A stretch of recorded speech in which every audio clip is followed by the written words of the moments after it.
अगर आपके दिमाग की असली ताकत का 99% हिस्सा एक ताले में बंद हो और उसकी चाबी आपसे कहीं छिपा दी गई हो। हमारा पूरा सिस्टम, स्कूल, कॉलेज, समाज हमें बस एक ही ताला खोलना सिखाता है, एक डिग्री, एक जॉब और एक ही पहचान। लेकिन इतिहास में कुछ लोग थे जिन्हें वो खोई हुई चाबी मिल गई थी। लियोनार्डो दा विंची, वो एक महान पेंटर थे, एक जीनियस साइंटिस्ट थे, एक इन्वेंटर और एक म्यूजिशियन भी। उनके पास जन्म से ही ऐसी कोई ताकत नहीं थी। वो बस उस सिस्टम से बाहर निकल गए थे जिसकी रूल बुक हमसे छिपा ली गई है। ये कोई चमत्कार नहीं था, ये एक गुप्त विद्या थी जो आप नहीं जानते, एक मेंटल ब्लूप्रिंट जो सदियों तक सिर्फ महान पॉलीमैथ्स को पता था। आज पहली बार उस रहस्यमयी किताब का हर पन्ना आपके सामने खुलने वाला है। वेलकम टू किताबी मंजिल, आपके अपने हिंदी ऑडियो बुक चैनल में। चलिए चैप्टर 1 पर चलते हैं। चैप्टर 1, स्पेशलिस्ट होने का झूठ। एक स्पेशलिस्ट यानी वो इंसान जो किसी एक चीज में माहिर हो। हमेशा से हमें यही सिखाया गया है कि एक्सपर्ट बनना ही सफलता की निशानी है। ये सोच एक रेस की तरह है जहां हर कोई अपनी अपनी लेन में बस सीधा दौड़ रहा है, बिना ये देखे कि बगल की लेन में क्या हो रहा है। एग्जाम्पल, एक सॉफ्टवेयर इंजीनियर को बस कोडिंग में बेस्ट होना सिखाया जाता है। उसे कभी नहीं बताया जाता कि थोड़ा सा आर्ट या साइकोलॉजी सीख लेने से वो एक ऐसा सॉफ्टवेयर बना सकता है जिसे लोग इस्तेमाल करना पसंद करें, सिर्फ इसलिए नहीं कि वो टेक्निकली परफेक्ट है, बल्कि इसलिए कि वो ब्यूटीफुल और यूजर फ्रेंडली है। पीटर हॉलिंस कहते हैं, सच्ची क्रिएटिविटी अलग अलग आइडियाज को जोड़ने से पैदा होती है। जब आप सिर्फ एक ही चीज जानते हैं तो आप सिर्फ एक ही हथौड़े से दुनिया की हर कील को ठोकने की कोशिश करते हैं, और यहीं पर स्पेशलिस्ट होने का झूठ सामने आता है। ये आपको एक्सपर्ट तो बनाता है, पर आपकी सोच को एक छोटे से बक्से में कैद कर देता है। पॉलीमैथ बनना उस बक्से को तोड़ना है और दिमाग को आजाद करना है। पॉलीमैथी का मतलब ये नहीं है कि आप किसी चीज में माहिर ना हो। इसका मतलब है कि आप एक से ज्यादा चीजों में माहिर बने और फिर उन सभी को जोड़कर कुछ ऐसा बनाएं जो दुनिया ने पहले कभी ना देखा हो। ये एक ऐसी सुपर पावर है जिसे आज का मॉडर्न वर्ल्ड सबसे ज्यादा चाहता है। चैप्टर 2, असली पॉलीमैथ कौन है। एक कहावत है, jack of all trades master of none, यानी जो सब कुछ थोड़ा थोड़ा जानता है वो किसी भी चीज का उस्ताद नहीं होता। ये पॉलीमैथ की सबसे बड़ी गलतफहमी है। पॉलीमैथ वो इंसान नहीं है जो हर हफ्ते एक नई हॉबी शुरू करता है और फिर उसे अधूरा छोड़ देता है। ये सीखना नहीं, बस भटकना है। एग्जाम्पल, सोचिए एक इंसान है जो गिटार, पेंटिंग और कुकिंग तीनों में दिलचस्पी रखता है।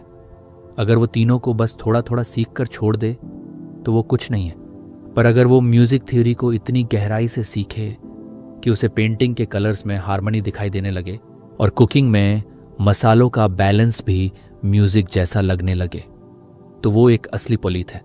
एक सच्चा पॉलीमैथ अलग अलग स्किल्स को जमा नहीं करता, वो उनके बीच पुल बनाता है। वो अपनी एक फील्ड की नॉलेज को दूसरी फील्ड की प्रॉब्लम सुलझाने के लिए इस्तेमाल करता है। लियोनार्डो दा विंसी इंसान के शरीर को इतनी अच्छी तरह इसलिए समझ पाए क्योंकि वो एक आर्टिस्ट भी थे और एक साइंटिस्ट भी। उनकी आर्ट ने साइंस को मदद की और साइंस ने उनकी आर्ट को।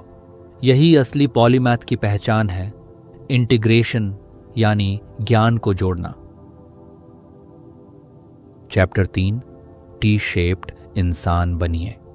इमेजिन कीजिए इंग्लिश का अक्षर टी, इसमें एक सीधी खड़ी लकीर है आई और एक उस पर लेटी हुई लकीर है। पॉलीमैथ बनने का यह सबसे सिंपल मेंटल मॉडल है। खड़ी लकीर आई आपकी डेप्थ ऑफ नॉलेज है, यानी आपका एक्सपर्टीज, वो एक या दो चीजें जिनमें आप बहुत गहरे उतरे हैं, ये आपकी मास्टरी है।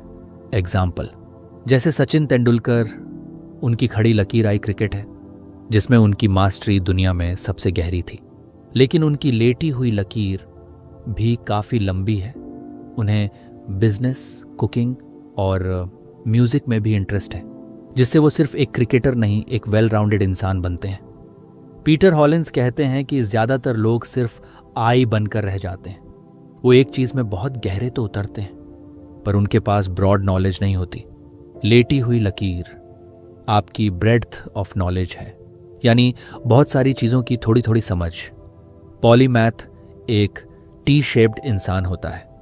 वो कुछ चीजों का मास्टर होता है, गहरी नॉलेज, और बहुत सारी चीजों का स्टूडेंट होता है, चौड़ी नॉलेज। ये कॉम्बिनेशन ही आपको अनमैचेबल बनाता है, क्योंकि आप डीप प्रॉब्लम्स भी सॉल्व कर सकते हैं और अलग अलग फील्ड से आइडियाज भी उधार ले सकते हैं। चैप्टर 4, कनेक्शंस की जादुई ताकत। इनोवेशन क्या है? नया आइडिया कहां से आता है? ये कहीं आसमान से नहीं टपकता। ये दो पुराने आइडियाज को एक नए तरीके से जोड़ने से पैदा होता है। पॉलीमैथ की सबसे बड़ी ताकत यही है। वो ऐसे कनेक्शंस देख सकता है जो एक विशेषज्ञ को कभी नजर नहीं आते, क्योंकि स्पेशलिस्ट की दुनिया छोटी होती है और पॉलीमैथ की दुनिया बहुत बड़ी। एग्जाम्पल, स्टीव जॉब्स ने कैलीग्राफी की क्लास में जो सीखा उसे टेक्नोलॉजी के साथ जोड़ दिया और दुनिया का पहला ऐसा कंप्यूटर बनाया जिसके पास ब्यूटीफुल फ़ॉन्ट्स थे। कैलीग्राफी और कंप्यूटर दो बिल्कुल अलग दुनिया थी, जब तक किसी ने उनके बीच एक पुल नहीं बना दिया। इसे क्रॉस पॉलिनेशन कहते हैं। जैसे एक मधुमक्खी एक फूल से पराग लेकर दूसरे फूल तक पहुंचाती है और एक नई चीज पैदा होती है, वैसे ही पॉलीमैथ एक फील्ड से आइडिया लेकर दूसरी में इस्तेमाल करता है। आप जितना ज़्यादा पढ़ेंगे, जितनी अलग अलग चीज़ें सीखेंगे, आपके दिमाग में उतने ही ज़्यादा डॉट्स होंगे, और जितने ज़्यादा डॉट्स होंगे उन्हें जोड़कर एक मास्टर्स पीस बनाने के चांस भी उतने ही ज़्यादा होंगे। क्रिएटिविटी कोई जादू नहीं है, ये बस डॉट्स को जोड़ने का खेल है। इसलिए अगली बार जब आप कुछ नया सीखें तो ये मत सोचिए कि ये मेरे काम का नहीं है। आप नहीं जानते कि कौन सा डॉट कब आपकी लाइफ की पिक्चर को पूरा कर दे। चैप्टर 5, सीखना कैसे सीखें। हम सब स्कूल गए हैं, हमने इतिहास, गणित, विज्ञान सब कुछ पढ़ा है, पर हमें कभी भी ये नहीं सिखाया गया कि सीखना कैसे है।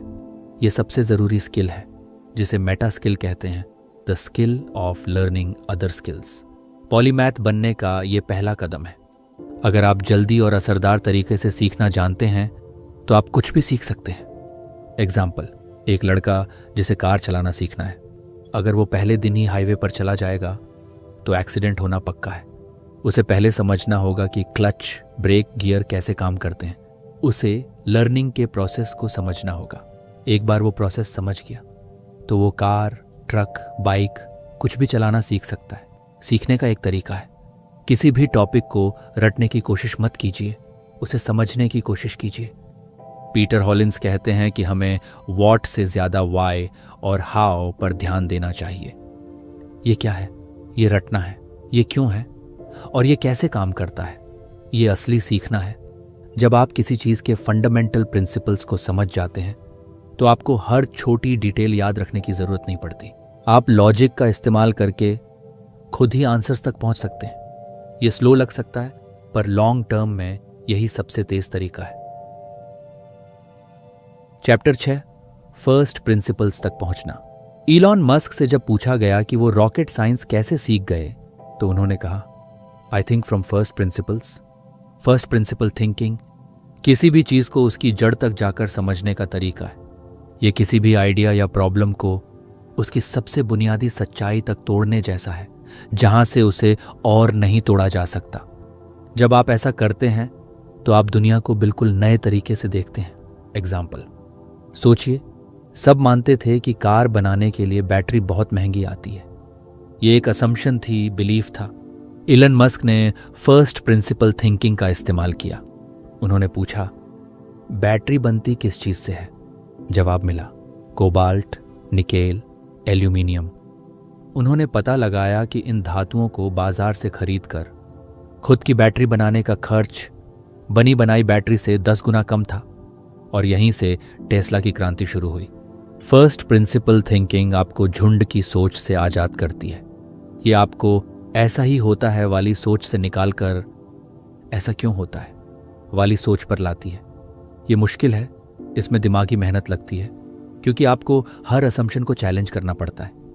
पीटर हॉलिंस के अनुसार पॉलीमैथ हमेशा फर्स्ट प्रिंसिपल से सोचते हैं। वो किसी की कहीं सुनी बात पर यकीन नहीं करते। वो हर ज्ञान को खुद उसकी बुनियाद पर जाकर टेस्ट करते हैं, और इसीलिए वो ऐसे सॉल्यूशन खोज पाते हैं जो बाकी दुनिया को नामुमकिन लगते हैं। जब आप हर चीज़ की जड़ को समझना शुरू कर देंगे तो आप सिर्फ सीखेंगे नहीं, आप क्रिएट करना शुरू कर देंगे। आप एक कंज्यूमर से एक इनोवेटर बन जाएंगे। चैप्टर 7। पहले बड़ी तस्वीर देखिए। जब हम कोई नई किताब पढ़ना शुरू करते हैं या कोई नया सब्जेक्ट सीखना शुरू करते हैं तो हम अक्सर पहली लाइन से शुरू हो जाते हैं और एक एक शब्द पढ़ते हुए आगे बढ़ते हैं। ये तरीका गलत नहीं है, पर यह स्लो है। पॉलीमैथ सीखने की शुरुआत ऐसे नहीं करते। वो डिटेल्स में खोने से पहले पूरे सब्जेक्ट की एक बड़ी तस्वीर देखते हैं, एक मेंटल मैप बनाते हैं।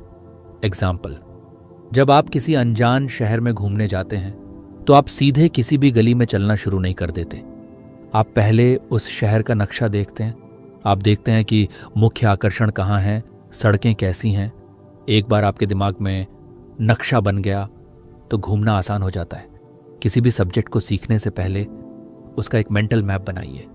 किताब का टेबल ऑफ कंटेंट्स पढ़िए, चैप्टर हेडिंग्स और सब हेडिंग्स को देखिए, समरी या कंक्लूजन को पहले पढ़ लीजिए।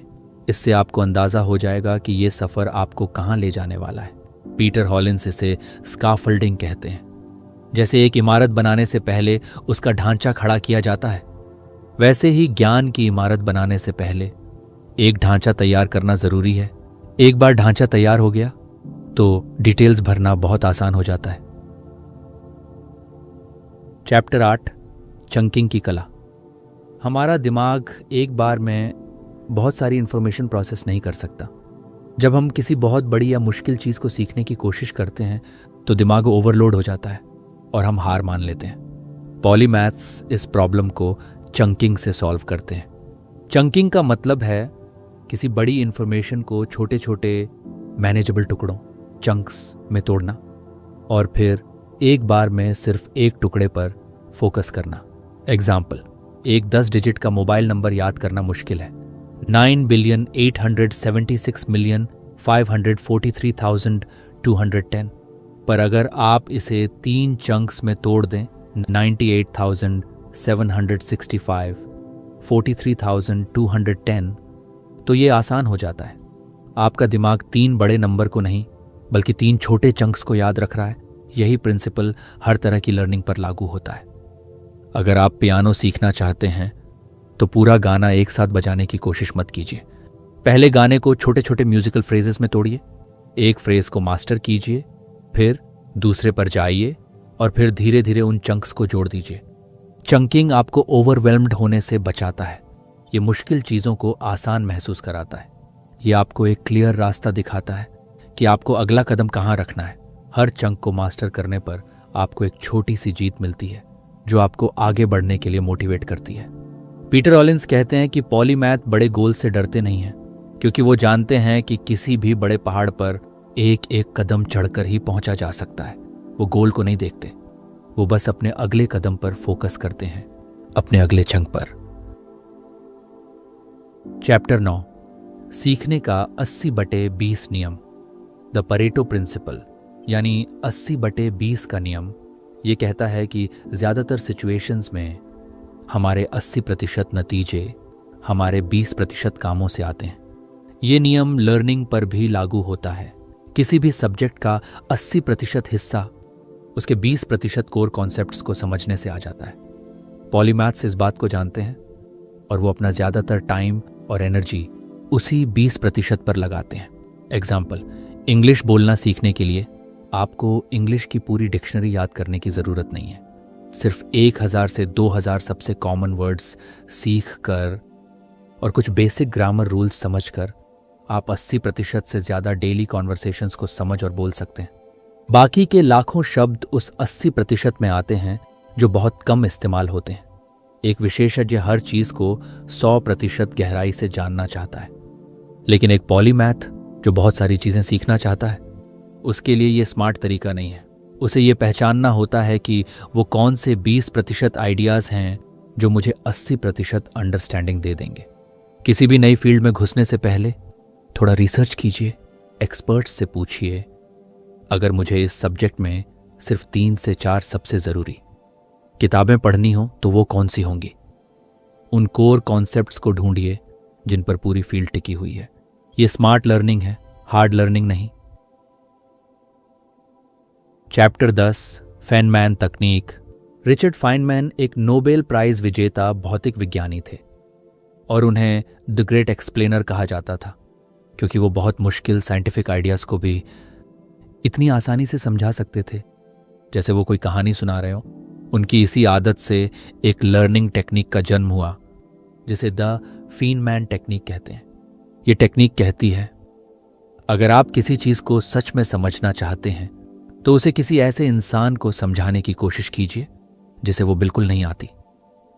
एग्जाम्पल, मान लीजिए आपने क्वांटम फिजिक्स का कोई कॉन्सेप्ट सीखा। अब एक कागज़ लीजिए और उस कॉन्सेप्ट को ऐसे लिखिए जैसे आप उसे एक 5वीं क्लास के बच्चे को समझा रहे हो, बिना किसी जार्गन के, बिना किसी कॉम्प्लिकेटेड शब्दों के, बिल्कुल सरल भाषा में। जब आप ऐसा करने की कोशिश करेंगे तो आपको खुद पता चल जाएगा कि आपकी अंडरस्टैंडिंग में कहाँ कहाँ गैप है, आप कहाँ कहाँ अटक रहे हैं।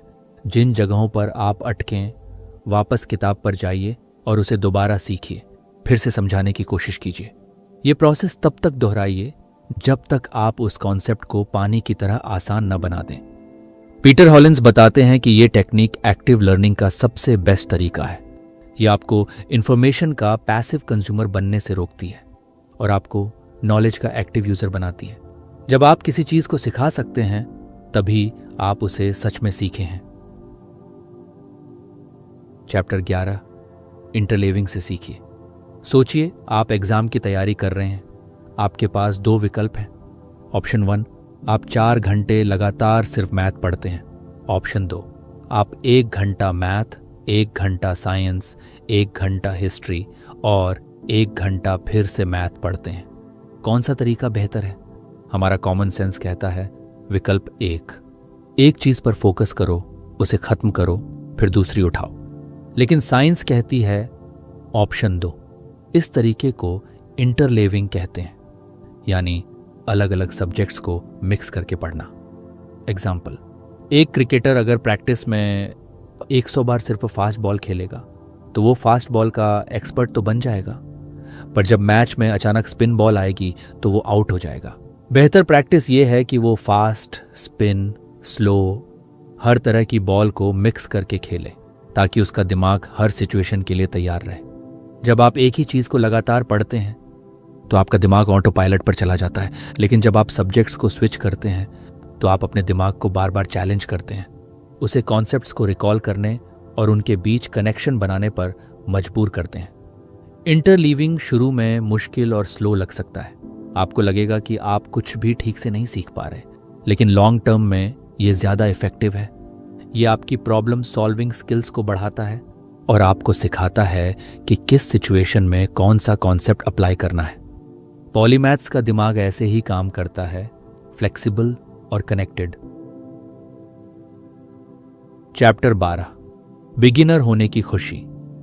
जब हम बच्चे थे तो हम कुछ भी नया सीखने से डरते नहीं थे। गिरते थे, उठते थे, फिर कोशिश करते थे। पर जैसे जैसे हम बड़े होते हैं हम बिगिनर होने से डरने लगते हैं। हमें लगता है कि अगर हम परफेक्ट नहीं हुए तो लोग हम पर हंसेंगे। ये डर पॉलीमैथ बनने के रास्ते का सबसे बड़ा पत्थर है। पॉलीमैथ बनने के लिए आपको बार बार अलग अलग फील्ड्स में एक बिगिनर बनना पड़ेगा। आपको मुझे नहीं पता कहने की हिम्मत रखनी होगी। एग्जाम्पल, एक 50 साल का सक्सेसफुल CEO जब पहली बार पेंटिंग की क्लास में जाता है तो वो वहाँ का सबसे सीनियर और अनुभवी इंसान नहीं होता। वो एक बिगिनर होता है जिसे शायद 15 साल का बच्चा सिखा रहा हो कि ब्रश कैसे पकड़ना है। इसमें ईगो को चोट पहुंच सकती है, पर लर्निंग यहीं से शुरू होती है। पीटर हॉलिन्स कहते हैं कि हमें बिगिनर्स माइंडसेट को अपनाना चाहिए। ये एक ऐसी सोच है जो कहती है मैं यहाँ एक्सपर्ट बनने नहीं, सीखने आया हूँ। ये आपको ओपन माइंडेड बनाती है। ये आपको सवाल पूछने के लिए इनकरेज करती है। जब आप एक्सपर्ट बन जाते हैं तो आपका दिमाग बंद होने लगता है। आपको लगता है कि आप सब कुछ जानते हैं, लेकिन जब आप बजीनियर होते हैं तो आपका दिमाग एक स्पंज की तरह होता है जो हर तरफ से ज्ञान सोखने के लिए तैयार रहता है। असली ग्रोथ इसी माइंडसेट में है। चैप्टर 13, अपना मेंटल टूल बॉक्स बनाइए। इमेजिन कीजिए कि आप एक कारपेंटर हैं। अगर आपके टूल बॉक्स में सिर्फ एक हथौड़ा है तो आप हर काम उसी से करने की कोशिश करेंगे। आप लकड़ी काट भी उसी से रहे हैं और पेंच भी उसी से कस रहे हैं। नतीजा अच्छा नहीं होगा। एक अच्छे कारपेंटर के पास हर काम के लिए सही टूल होता है। पॉलीमैथ भी ऐसा ही होता है। वो अलग अलग फील्ड से मेंटल मॉडल्स, सोचने के तरीके कलेक्ट करता है और अपना एक मेंटल टूल बॉक्स बनाता है। एग्जाम्पल, एक बिजनेस ओनर जो साइकोलॉजी भी समझता है, वो सिर्फ प्रॉफिट लॉस की लैंग्वेज में नहीं सोचता। वो ये भी सोचता है कि मेरे कस्टमर्स कैसा महसूस करते हैं, उन्हें क्या चीज़ मोटिवेट करती है। उसने साइकोलॉजी से एम्पैथी का टूल उठाया और उसे अपने बिजनेस के टूल बॉक्स में डाल दिया। अब वो बेहतर फैसले ले सकता है। मेंटल मॉडल क्या है? ये किसी चीज़ को समझने का एक फ्रेमवर्क है। जैसे 80/20 रूल एक मेंटल मॉडल है। फर्स्ट प्रिंसिपल्स थिंकिंग एक मेंटल मॉडल है। सप्लाई एंड डिमांड इकोनॉमिक्स से एक मेंटल मॉडल है। कॉन्फर्मेशन बायस साइकोलॉजी से एक मेंटल मॉडल है। आप जितनी ज़्यादा फील्ड्स एक्सप्लोर करेंगे, आपका टूल बॉक्स उतना ही अमीर होता जाएगा। पीटर हॉलिंस के अनुसार जब आपके सामने कोई नई प्रॉब्लम आती है तो आप अपने टूल बॉक्स में देखते हैं और उस प्रॉब्लम के लिए सबसे बेस्ट टूल निकाल कर इस्तेमाल करते हैं। आप सिर्फ एक नज़रिए से नहीं बल्कि 10 अलग अलग नज़रियों से सोच पाते हैं। चैप्टर 14, एक आर्टिस्ट की तरह चोरी कीजिए। Good artist copy, great artist steel. ये बात पब्लो पिकासो ने कही थी।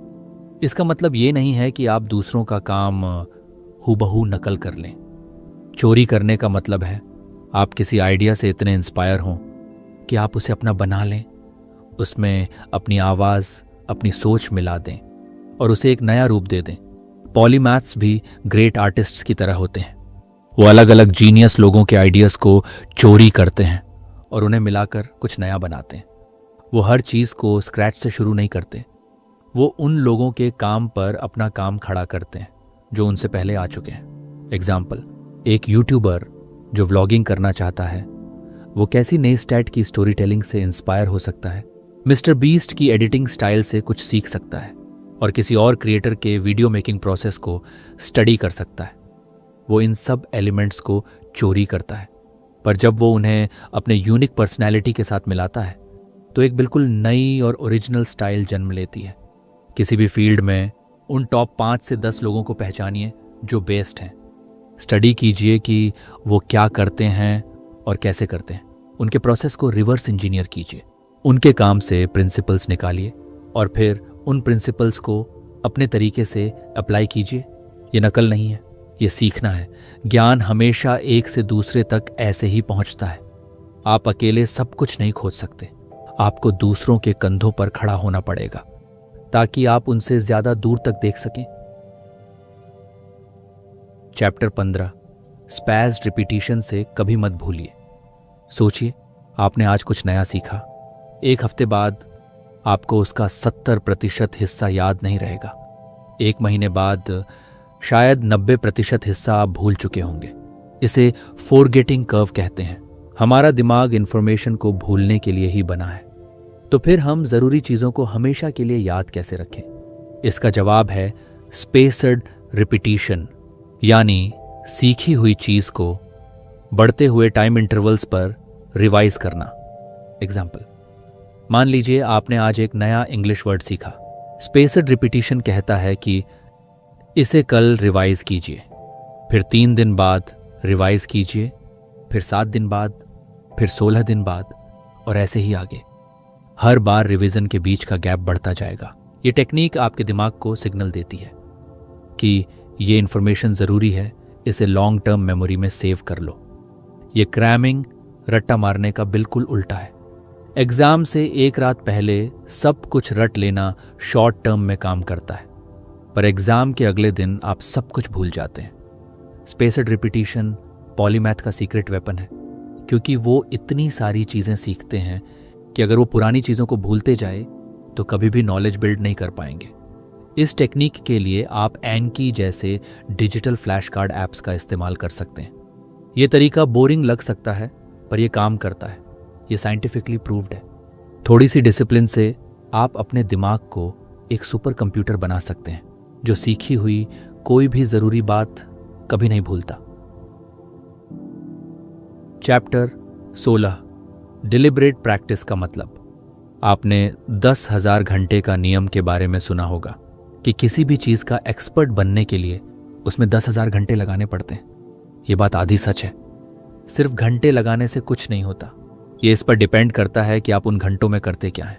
पॉलीमैथ्स डिलिबरेट प्रैक्टिस करते हैं। ये माइंडलेस रेपिटेशन नहीं है, ये एक पर्पोजफुल और सिस्टमैटिक प्रैक्टिस है जिसका एक ही मकसद होता है, इम्प्रूवमेंट। इसमें आप कंफर्ट जोन से बाहर निकलकर अपनी वीकनेसेस पर काम करते हैं। एग्जाम्पल, एक बास्केटबॉल प्लेयर जो रोज 100 फ्री थ्रो की प्रैक्टिस करता है पर हर बार एक ही तरीके से, वो ज़्यादा इंप्रूव नहीं करेगा। लेकिन एक दूसरा प्लेयर जो हर थ्रो को एनालाइज करता है, मेरी एल्बो की पोजीशन क्या थी, मेरे घुटने कितने झुके थे, और अगली थ्रो में उस गलती को सुधारने की कोशिश करता है, वो डिलिबरेट प्रैक्टिस कर रहा है। डिलिबरेट प्रैक्टिस के 4 हिस्से होते हैं। 1. फोकस, आपका पूरा ध्यान प्रैक्टिस पर होना चाहिए। 2. फीडबैक, आपको पता चलना चाहिए कि आप क्या सही और क्या गलत कर रहे हैं। ये किसी कोच से या सेल्फ एनालिसिस से मिल सकता है। 3. फिक्स इट, आप उस गलती को ठीक करने के लिए तुरंत एक्शन लेते हैं। 4. रेपिटिशन, आप तब तक प्रैक्टिस करते हैं जब तक वो सुधार परमानेंट ना हो जाए। ये थका देने वाला प्रोसेस है, ये मज़ेदार नहीं होता, पर ग्रोथ हमेशा डिस्कम्फर्ट में ही होती है। 1 घंटा की डिलिबरेट प्रैक्टिस 10 घंटे की माइंडलेस प्रैक्टिस से ज्यादा कीमती है। चैप्टर 17 क्यूरियोसिटी की आग जलाए रखिए। पॉलीमैथ्स के बारे में एक बात तय है, वो सब कुछ जानने के लिए उत्सुक होते हैं।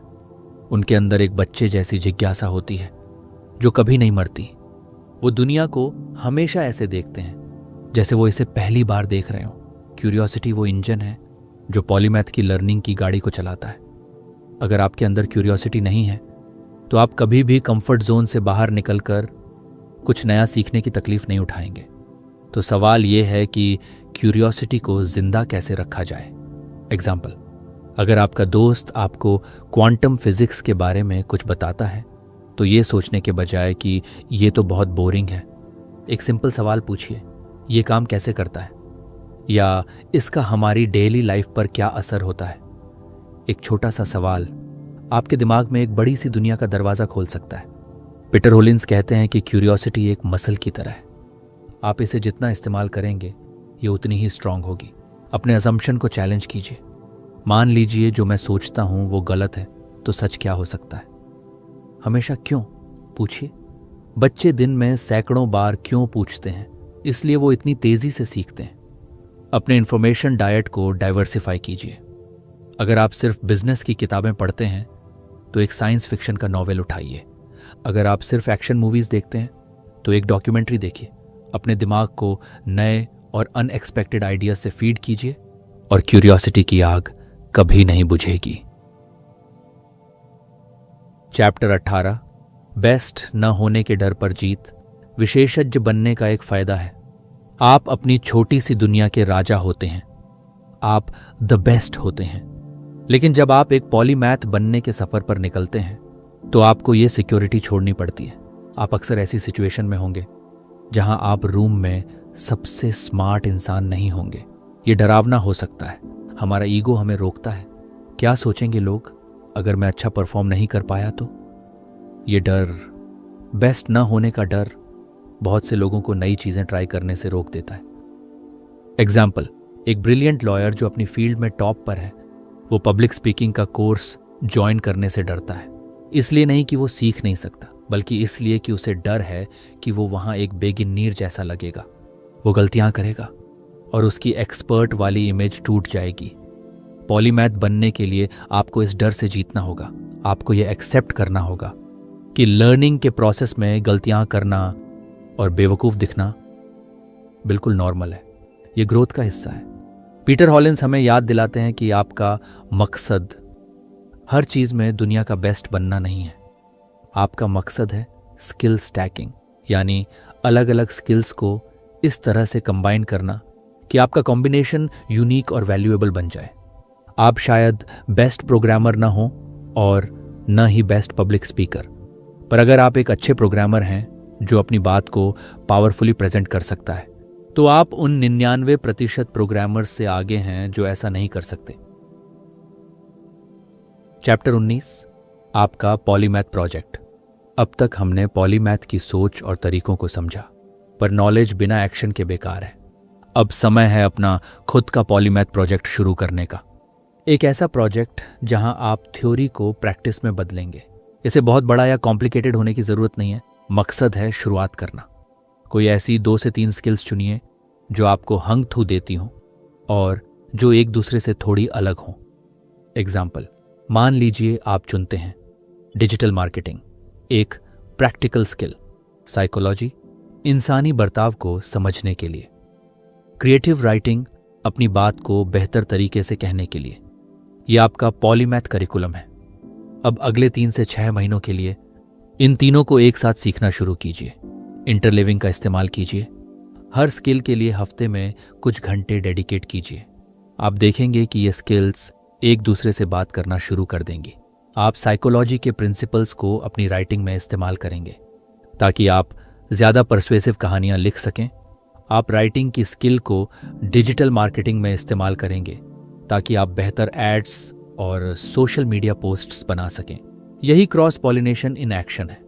आपका प्रोजेक्ट आपको दिखाएगा कि पॉलीमैथी सिर्फ एक आइडिया नहीं, एक प्रैक्टिकल सुपर पावर है। चैप्टर 20, भविष्य पॉलीमैथ का है। हम एक ऐसी दुनिया में जी रहे हैं जो हर रोज बदल रही है। आर्टिफिशियल इंटेलिजेंस और ऑटोमेशन बहुत तेजी से जॉब्स को बदल रहे हैं। आज जो स्किल बहुत वैल्यूएबल है, हो सकता है 10 साल बाद उसकी कोई ज़रूरत ही ना हो। ऐसे में सिर्फ एक स्किल के भरोसे रहना बहुत ज़्यादा रिस्की है। विशेषज्ञ एक ऐसे पेड़ की तरह है जिसकी जड़ें बहुत गहरी हैं, पर सिर्फ एक ही जगह पर है। अगर वहाँ सूखा पड़ गया तो वो पेड़ मर जाएगा। एग्जाम्पल, एक फैक्ट्री वर्कर जो 30 साल से एक ही मशीन चला रहा था, जब वो मशीन ऑटोमेट हो गई तो उसकी स्किल रातों रात बेकार हो गई। लेकिन अगर उसने साथ साथ थोड़ी सेल्स, कम्युनिकेशन या बेसिक कंप्यूटर स्किल्स सीखी होती तो उसके पास अडेप्ट करने के लिए ज़्यादा ऑप्शंस होते। पॉलीमैथ एक ऐसे पौधे की तरह है जिसकी जड़ें कई अलग अलग जगहों पर फैली हैं। अगर एक जगह पानी खत्म हो भी जाए तो वो दूसरी जगह से पोषण ले सकता है। पीटर हॉलिन्स कहते हैं कि भविष्य में अडेप्टेबिलिटी, यानी बदलते वक्त के साथ खुद को बदलने की काबिलियत सबसे ज़रूरी स्किल होगी। पॉलीमैथ होना अब सिर्फ एक हॉबी या पैशन नहीं है, ये फ्यूचर